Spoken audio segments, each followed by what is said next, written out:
I'm Larry Ray, President and CEO of American Manganese, Inc., listed on the TSX Venture, ticker symbol AMY, A-M-Y, with proprietary patents in the U.S., China, and South Africa. Our focus is on recycling lithium-ion batteries for electric vehicles. China recently legislated the responsibility for recycling onto their electric vehicle manufacturers and importers. For more information, please visit AmericanManganeseInc.com or phone me, Larry Ray, at 778-574-4444. You're listening to HowStreet.com radio, available online at TalkDigitalNetwork.com. Welcome to HowStreet.com radio, the online source for market opinions. Here is Jim Goddard. My guest is Mish Shedlock, editor of Mish's Global Economic Trend Analysis on MishTalk.com. Welcome back to the show, Mish. Pleasure to be back on. You're not too thrilled with some of these numbers they're throwing around showing U.S. economic growth in the third quarter at 3.2%. Is it really that high? Well, it might be that high. What I was objecting to was it rose from 2.9 to 3.2. We're talking about a rounding error here. This is 0.3%, and they annualize this thing, so it's really multiplied by 4. So they say, well, it's up 0.3%. Well, it's really up less than 0.1% when you strip out the multiplication factor. Plus, a lot of that was based off of some things that I don't think are sustainable.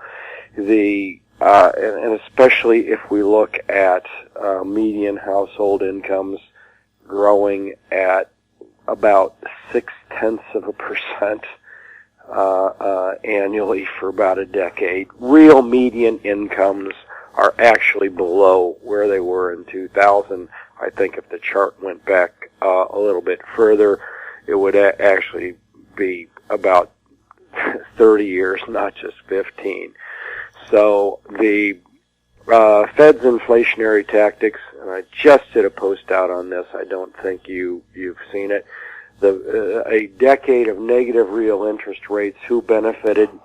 And the answer is the banks, the already wealthy, and of course government bodies via property tax hikes, income tax hikes, sales tax hikes, and collection of taxes of all sorts, actually. The median guy lost. Those at the bottom end got clobbered. The average guy, the median household income, the average household is below where it was in the 2000 in real inflation-adjusted terms. Amazing. Well, I've seen that here in my own household. My wife complains about how food prices have skyrocketed, and they don't seem to include so many items in their so-called basket of economic goods when they calculate inflation. She said 2%. Just take a look at that cupboard. The packages are smaller and they're charging more. Yeah, that's going on, and you're probably seeing it up more so in Canada than we see it here because of the decline in the loonie, the Canadian dollar. But actually, our food prices have without a doubt gone down over the last year, but for about 3 years prior to that, beef prices soared. Take the price, say, of perhaps a T-bone steak, which you could have gotten here for $4.99 a pound, $5 a pound, thereabouts. That more than doubled to over 10, and now it's down to 8. So we've seen a 20% drop, but from a 100% gain. Now, I'm talking about sale prices here because what I do is I do most of our household shopping. I buy things that are on sale and I freeze them. So I compare sale prices to sale prices. Items not on sale have gone up higher. And of course what the CPI does, people are not aware of this. What they say is, well, if beef prices are up this week, people will buy more chicken. So they will do substitutions like that. So it's an artificial number when they come up with their prices. But I would say that year over year, prices here in the U.S., food prices, not all the other stuff, and I'm talking primarily meats, fresh fruits, and vegetables, are probably down, but they're still way up from where they were a few years ago. I can't believe what they charge for a box of cereal, considering how little farmers are getting for the raw product. Well, I don't buy cereal. I don't buy processed goods. I don't buy canned goods.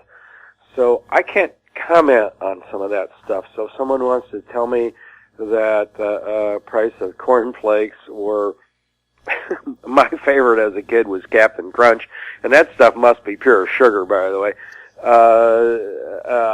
I don't know what those prices are anymore, but I wouldn't be surprised to learn that prices of such items are up substantially more than other things. Well, one measurement they like to use for the North American economy is how many new cars are sold. How are we doing there, and what's the outlook? The cars are kind of interesting here. We're not going to have a record year. We were forecast to have a record year. They say it's going to become close, but apparently not. But the interesting thing to me is, even though sales are down a little bit, not a lot of bit, I expected them to fall a lot more than they have, inventories of cars and parts are up 7 or 8%. So it's going to get pretty ugly if consumers throw in the towel on cars, because that is one of the few things keeping the economy going. Recent housing numbers have we've had a good month and then a bad month and a good month and a bad month. They're holding the line. They're doing okay. Not growing strongly, but not sinking. And most things, housing and cars are what's keeping the economy going. And Bloomberg irritated me today. They said that, the consumer is the big driver of the economy. That is a bunch of nonsense. Actually, production is real wealth. It takes production to drive the economy. We get these bogus numbers and these bogus comments from these Econo Day and other parrots touting this stuff, just on the basis of the fact is that if government gives money away to people, that it's good for the economy and helps the economy grow. Nothing is actually further than the truth, but it's a widely believed lie. Well, it's something that could shake the world's economy. Italian banks, you say there's almost a dozen in danger of going under right now. There are, and we'll see. I think that was, actually I don't doubt that story. The number I heard actually was 8. The other numbers might be higher, and certainly I believe the entire Italian banking system is doomed to failure. Actually, it has failed, and it's being propped up right now. But that was an interesting announcement, because in it, Matteo Renzi, Prime Minister of Italy, who's running on a referendum to change things, said, well, if the referendum fails, these banks are going to fail. So what he's doing is looking for a scapegoat here. He's looking to say, see, this wasn't my fault. You didn't vote for the referendum that he wanted. Well, the referendum was stacked to the benefit of Matteo Renzi, and that's why people are voting against it. Plus, he personalized the thing, and he said that he would resign if the referendum doesn't pass. Well, he's got a lot of political opponents, more opponents than people on his side. So the referendum is slated to fail if you believe the polls, but the polls have been wrong so many times everywhere lately. I don't know what to make of it.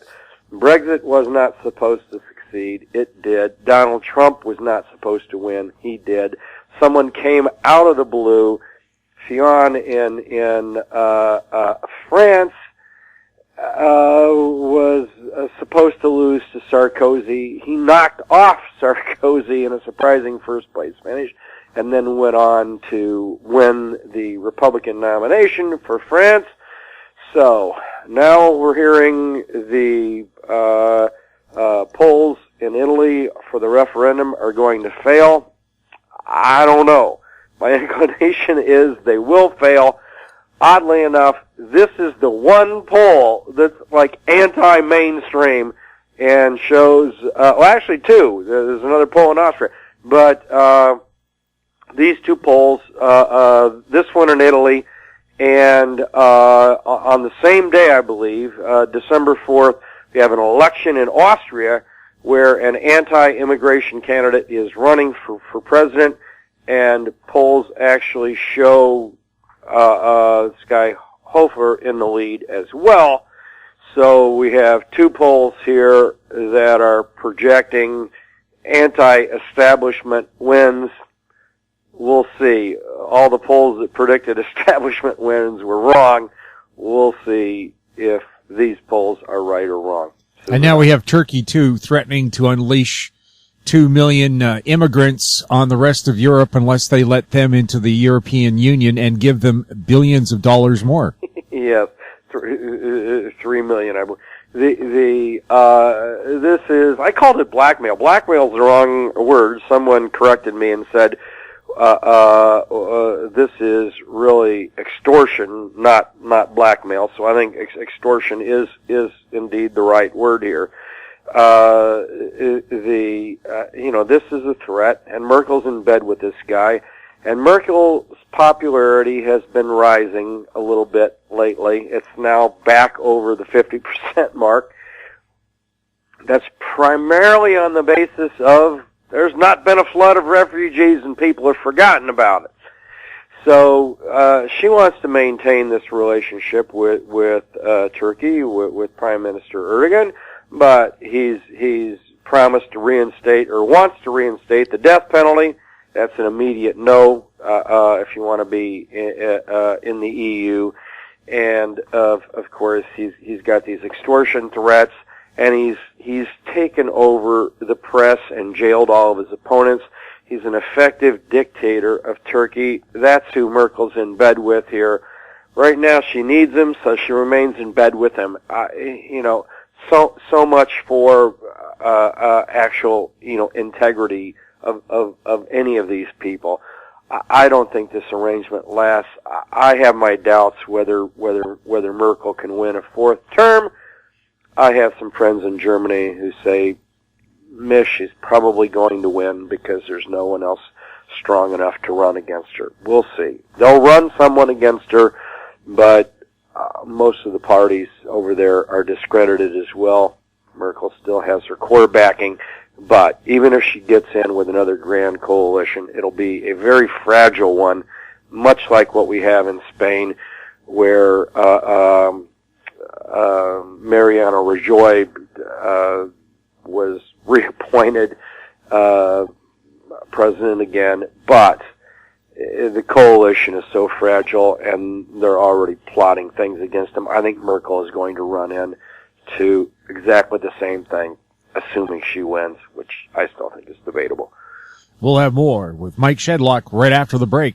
Gem International is a new diamond explorer in the richest diamond-producing country in Africa, located next to the fourth largest producing diamond mine in the world. International Spotlight is on an 1109-carat diamond recently discovered in Africa by a fellow Canadian junior with a proven operator and finance team. Gem International trades on the TSX Venture Exchange, symbol GI. Visit us at gemdiamondmining.com.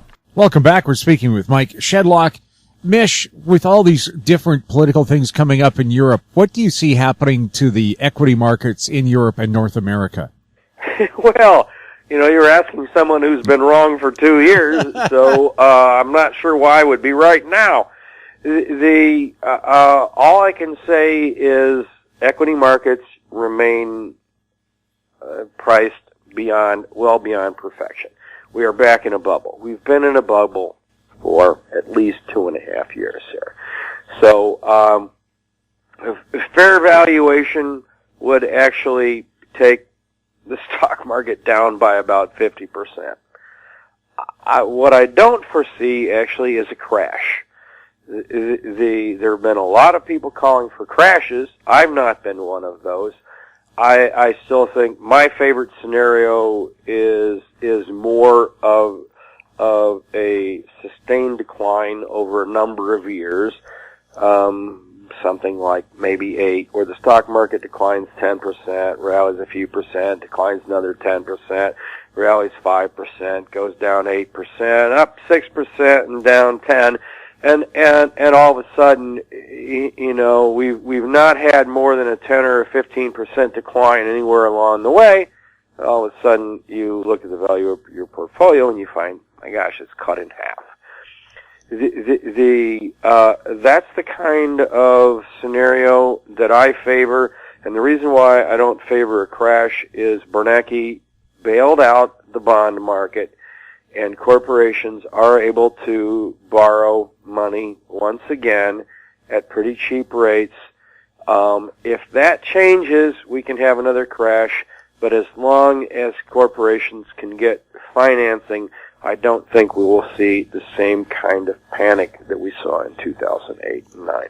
If the Fed does hike rates in December, will it be much of a hike?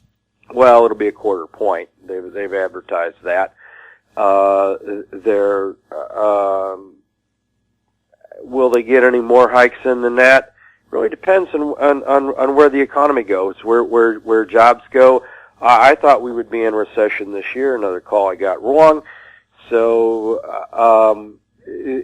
but we've certainly flirted with it. We've had extremely anemic growth this year. Okay, 3.1% in this quarter, but divide that by 4, add that to the other quarters.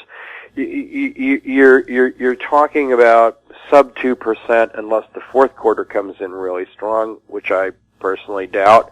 Estimates are widely differing between two sources. The New York Fed has about 2.5%, I think, and the Atlanta Fed is up to 3.6%. So there's a big difference. Last quarter, that difference resolved itself towards the New York Fed, which had the better model last quarter. If the model holds true this quarter, then we're going to see those estimates come down, and we're going to have under 2% growth for the entire year. So never before has the Fed hiked with 2% growth, and here we are, talking about it, and everyone's trumped up on the belief that Trump is going to cause some inflation. The Fed's going to need to hike. Let's see. I don't see things that way. Arguably, treasuries are a buy here because I don't think this inflation panic is going to hold. I would be more betting the other way. Trump has reversed some of the things he talked about during the election, but one thing I think that gave businesses a lot of hope and individuals was proposed tax cuts. Will he go ahead with them? I believe so. They will. The Republicans, have a majority in the Senate and the House. They will be able to pass that. Some of the other things are debatable. This wall, personally, I think is crazy.